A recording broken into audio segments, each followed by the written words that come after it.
Hello, જાગુસ kitchen જર્નીમાં આપ સૌનું સ્વાગત છે. ફ્રેન્ડ્સ, આજે આપણે પાલક પનીર એક નવા જ અંદાજમાં અને નવી જ રીતે બનાવીશું. જો તમે આ વિડીયો આખો જોજો અને પછી તમે કહેશો કે જાગુબેન તમે તો ખૂબ જ સરસ બનાવ્યું. તો ચાલો શરૂ કરીએ. સૌથી પહેલાં આના માટે મેં અડધો કપ પાલક થાય એટલી પાલક લીધી છે. આખી જોડી નથી લીધી, એમાંથી અડધી કરી અને તેને એકદમ ઝીણી સમારી લેવાની છે. આ આશરે અડધો કપ જેટલી પાલક થશે. ધોઈ અને પછી એકદમ ઝીણી સમારી લેવાની છે.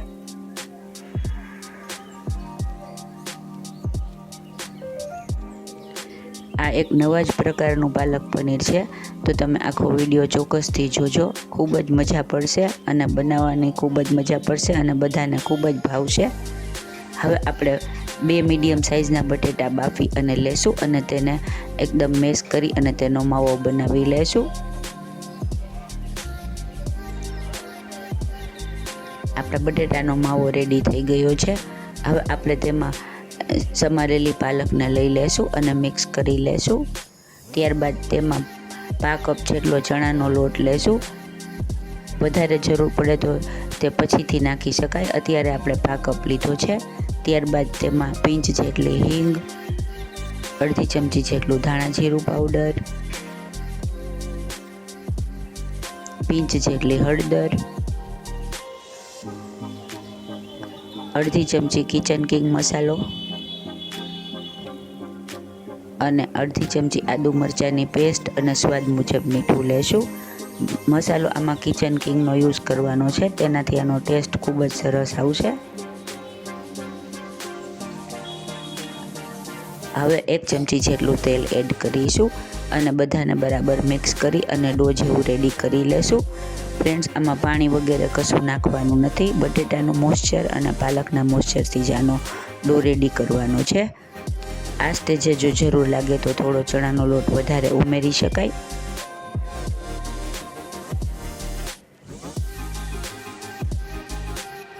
જો આપણો ડો રેડી થઈ ગયો છે.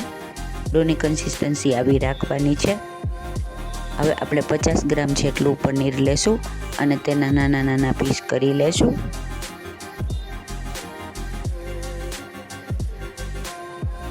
પનીર મેં રેડી આવે તે જ લીધેલું છે. જો આટલા નાના પીસ કરી લેવાના છે. હવે આપણે હથેળીને ગ્રીસ કરી લેશું થોડું ઓઇલ લઈને અને ત્યારબાદ આપણે ડો બનાવેલો હતો તેમાંથી નાનો લુઓ લઈ અને તેને થેપી અને તેની અંદર આવી રીતે પનીર રાખી અને પછી તેને આવી રીતે બોલ જેવું વાળી લેશું.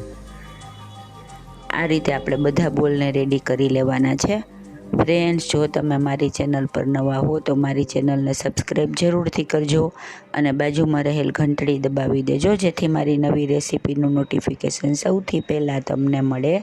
આટલા માપમાંથી 3 સર્વિંગ રેડી થાય છે, એટલે કે આટલા માપમાંથી તમે 3 વ્યક્તિનું શાક રેડી કરી શકો. 10 થી 12 જેટલા બોલ રેડી થશે. ત્યારબાદ વધેરા પનીરના પીસનો આપણે પછીથી યુઝ કરીશું. હવે આપણે એક સ્ટીમર લેશું અને તેમાં પનીરના બોલને એરેન્જ કરી દેશું. ફ્રેન્ડ્સ, આપણે ફ્રાય નથી કરતા એટલે આ એક રીતે હેલ્ધી રેસીપી છે. હવે ઢાંકણ ઢાંકી અને તેને 10 મિનિટ સુધી ચડવા દેશું. આપણા પનીરના બોલ એકદમ રેડી થઈ ગયા છે. જો આપણે હાથ અડાડશું તો તે સ્ટીક નહીં થાય અને ચોટશે નહીં. આપણા પનીરના બોલ રેડી થઈ ગયા છે. આપણે તેને ઠંડા થવા મૂકી દેશું. ત્યાં સુધીમાં મેં એક મોટી સાઇઝની ડુંગળી અને એક મોટું ટમેટું લીધું છે. તે બંનેને મિક્સર જારમાં લઈ અને તેની પ્યુરી રેડી કરી લેશું. ટમેટું અને ડુંગળી મેં કાચા જ લીધા છે. જો આપણી પ્યુરી રેડી થઈ ગઈ છે. હવે આપણે એક પેનમાં 3 ચમચી જેટલું તેલ ગરમ કરવા મૂકીશું. ત્યારબાદ તેમાં 5 ચમચી હિંગ અને અડધી ચમચી આદુ લસણ મરચાંની પેસ્ટ એડ કરીશું. આમાં મેં અત્યારે લસણ પણ એડ કરેલું છે. તમે ન ખાતા હો તો સ્કીપ કરી શકો છો. આવી જ રીતે તમે ડુંગળી ન ખાતા હો તો એકલી ટમેટાની ગ્રેવી કરી શકાય.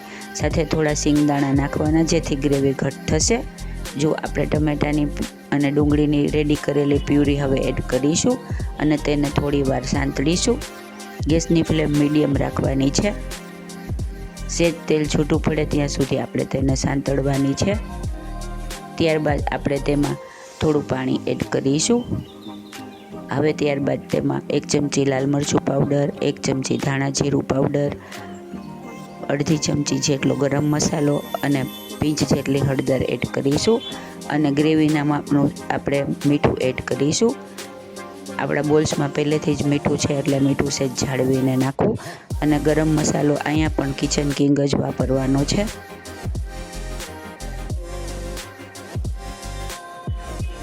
આપણી ગ્રેવી સરસ થઈ ગઈ છે. હવે આપણે થોડું પાણી એડ કરીશું અને તેની કન્સિસ્ટન્સી થોડીક ઢીલી કરીશું. 1/2 કપ જેટલું જ પાણી એડ કરવાનું છે. ત્યારબાદ તેને ગરમ અને તેલ છૂટું પડે ત્યાં સુધી ઉકળવા દેશું. જો આપણી ગ્રેવી થીક થઈને રેડી થઈ ગઈ છે.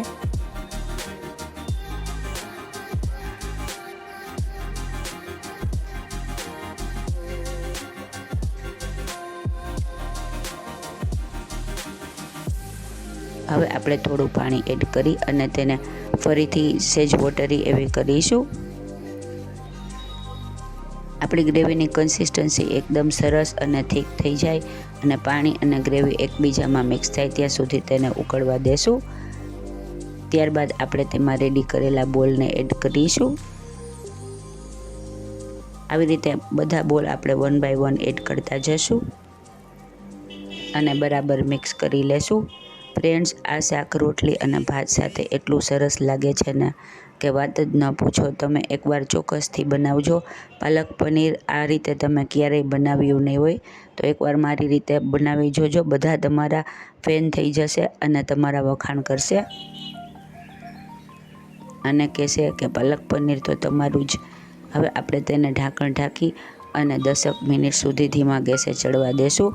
આપણા ગ્રેવી અને બોલ્સ સરસ રીતે એકબીજામાં મિક્સ થઈ ગયા છે. આપણે તેને સહેજ ચલાવી લેશું. જુઓ, મોંમાં પાણી આવી જાય એવું આપણું સરસ મજાનું શાક રેડી થવા માંડ્યું છે. હવે આપણે વધેલા થોડા પનીરના પીસ આમાં ફરીથી એડ કરી દઈશું, જેનાથી આનો ટેસ્ટ અને લુક એકદમ સરસ આવશે. આ તમારી પાસે ન વધ્યા હોય તો તમે ન નાખી શકો, પણ વધ્યા હોય તો એડ કરી શકાય. આ ઓપ્શનલ છે. આપણે અંદર તો પીસ સ્ટફિંગમાં નાખેલા જ છે.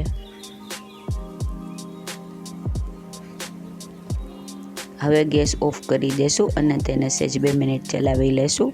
ત્યારબાદ ગરમ ગરમ તેને પ્લેટમાં સર્વ કરીશું.